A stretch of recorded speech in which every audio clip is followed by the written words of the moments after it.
Okay, so we're going to start our grammar unit this year with a review of the 4 sentence types.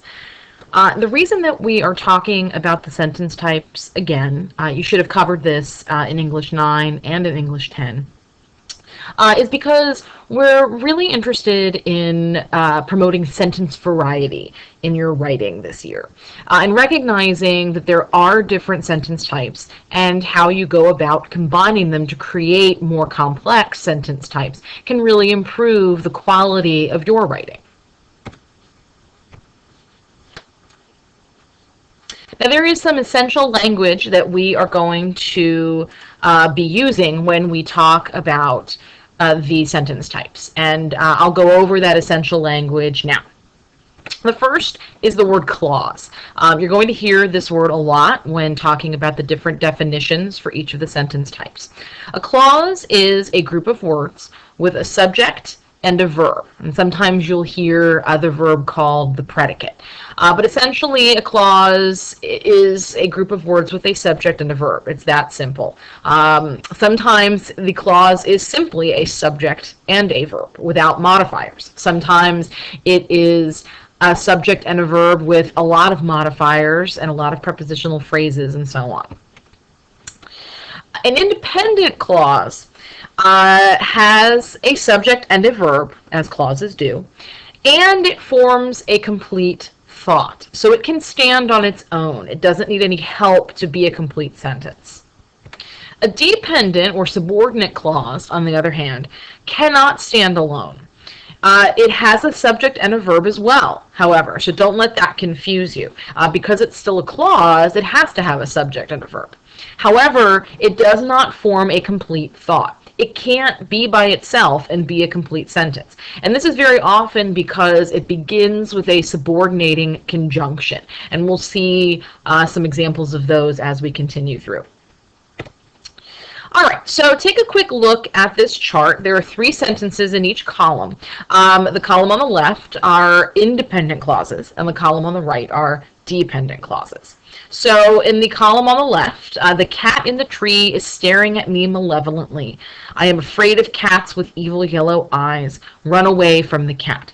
All of these are independent clauses because they all have both a subject and a verb, but they stand by themselves. They don't need help to be independent.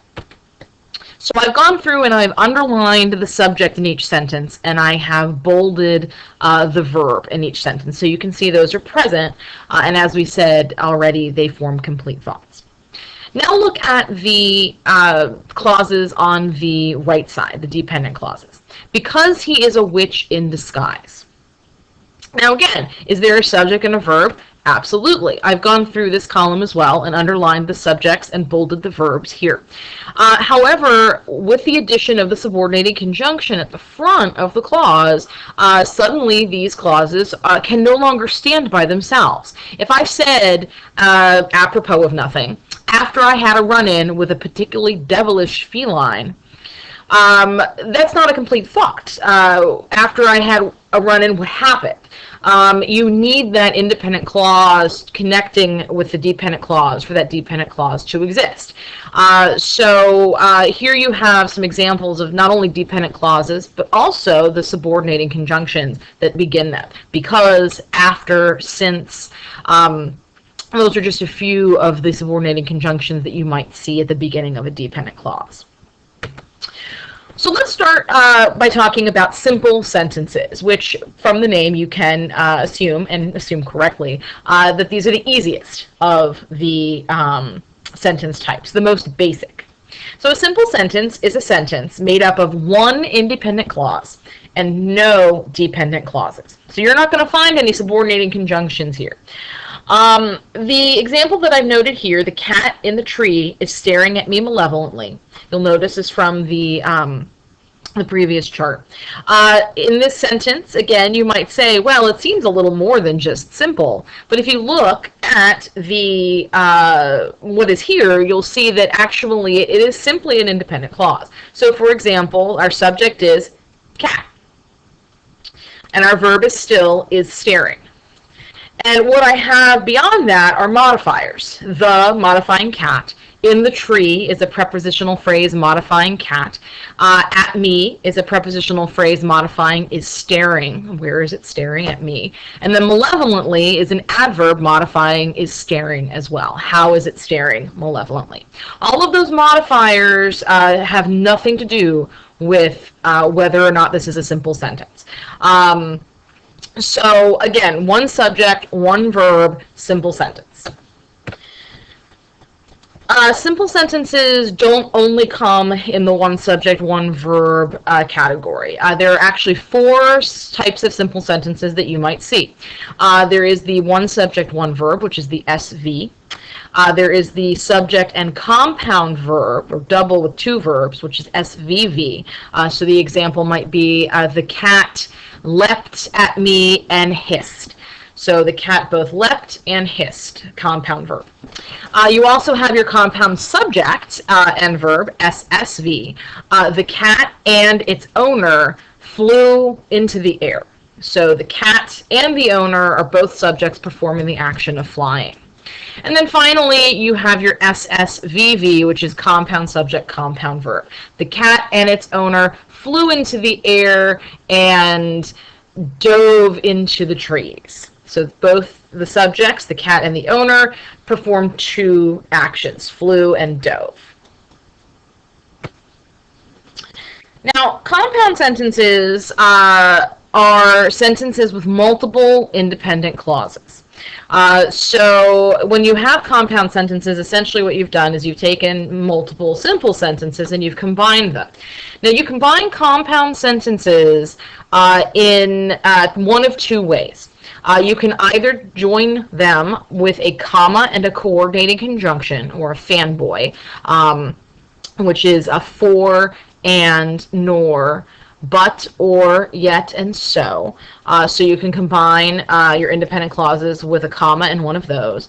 Or you can combine your independent clauses with just a semicolon. And those are the only 2 appropriate ways of combining compound sentences. You cannot combine independent clauses with simply a comma. That's called a comma splice, and we don't want to do that. So look at the example at the bottom here. The cat in the tree is staring at me malevolently, but no one believes me. So I have my first independent clause, the cat in the tree is staring at me malevolently. All right, so I still got cat is staring, it's an SV. However, I also have another independent clause, no one believes me. No one is my subject, and then believes is my verb. And to combine them, what I've done is I've used a comma and a conjunction. I've used comma but. Okay, so the cat in the tree is staring at me malevolently. No one believes me. 2 independent clauses joined by a comma and a conjunction. So just a reminder that there are 2 compound sentence formulas. The first is I, comma, CI, where the I is the independent clause and the lowercase c is the coordinated conjunction. And the second is I, semicolon, I, where you have 2 independent clauses joined by 1 semicolon. All right, now we're moving into the upper level sentence type. So simple sentences and compound sentences are all well and good, but really in order to boost the quality and the complexity of your writing, you need to incorporate more complex sentence types, and complex sentences fit that bill very nicely. So a complex sentence is a sentence with 1 independent clause and 1 or more dependent clauses. Right?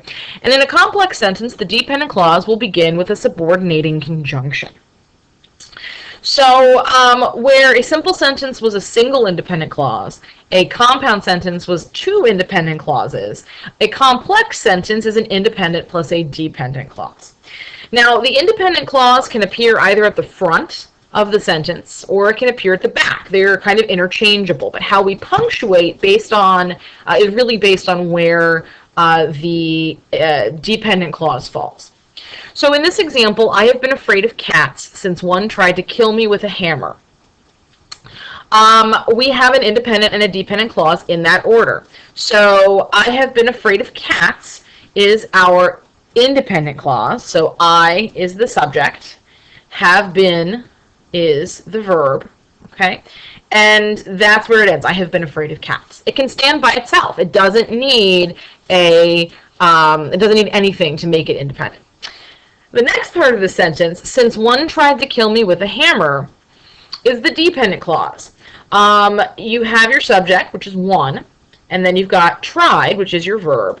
But again, it begins with a subordinating conjunction, which means that it can't stand alone. Since one tried to kill me with a hammer is not a standalone. It cannot exist without the independent clause, and so it is a dependent clause. So this is a complex sentence with an independent and then a dependent clause. Now notice that there's no punctuation between the independent and the dependent clause. And that's because if an independent clause appears first in the sentence, there will be no punctuation between the independent and the dependent clause. However, if the dependent clause appeared first, there would be a comma between the dependent and the independent clause. So you can see here that we have a independent clause, our dependent clause, and then again, no punctuation between them. So remember that complex sentences are joined by a comma when the dependent clause is first, and they are joined by nothing when the independent clause is first. And as we said, since the independent clause comes first here, there's no punctuation necessary. So just like with compound sentence formulas, there are only two with complex. There is ID, which is independent clause, dependent clause. Independent clause first, no punctuation. And then there is D, comma, I. Dependent clause first, comma, independent clause second. All right, last but not least are our compound complex sentences. These are our highest form of sentences. These are our most, I keep saying complex, but it's true. They are our most complex. They are our highest level sentences. And you want to aim to really work with these kinds of sentences in your writing if you don't already. So a compound complex sentence is actually very much what it sounds like. It's made up of both the compound sentence formula and the complex sentence formula. So a compound complex sentence is a sentence with multiple independent clauses, again, joined appropriately if they are next to each other, and one or more dependent clauses, which still begin with subordinated conjunctions, and again, are punctuated appropriately depending on the order that they occur in the sentence.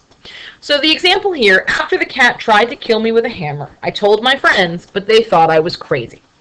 So what I have here to start is I have a dependent clause, after the cat tried to kill me with a hammer.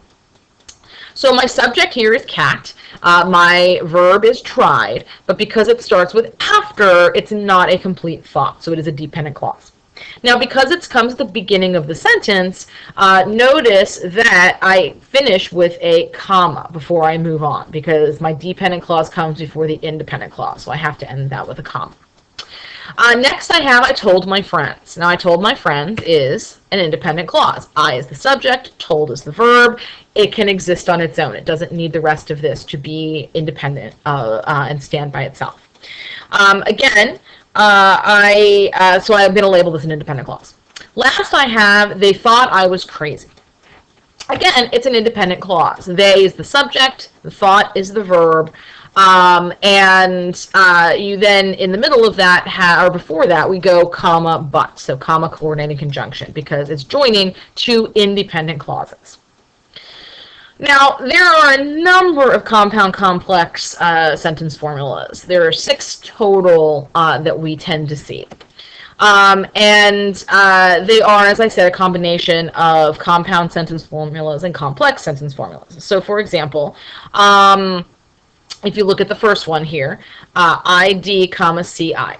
So it starts with a complex sentence, ID, right, with independent clause first, comma, CI, because the dependent clause is taking us into the independent clause.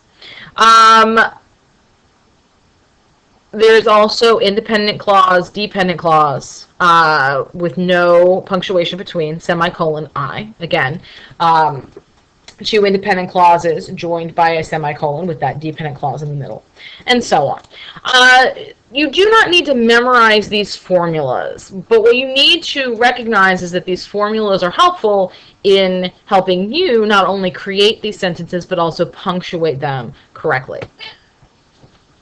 So that is the overview of the sentence types.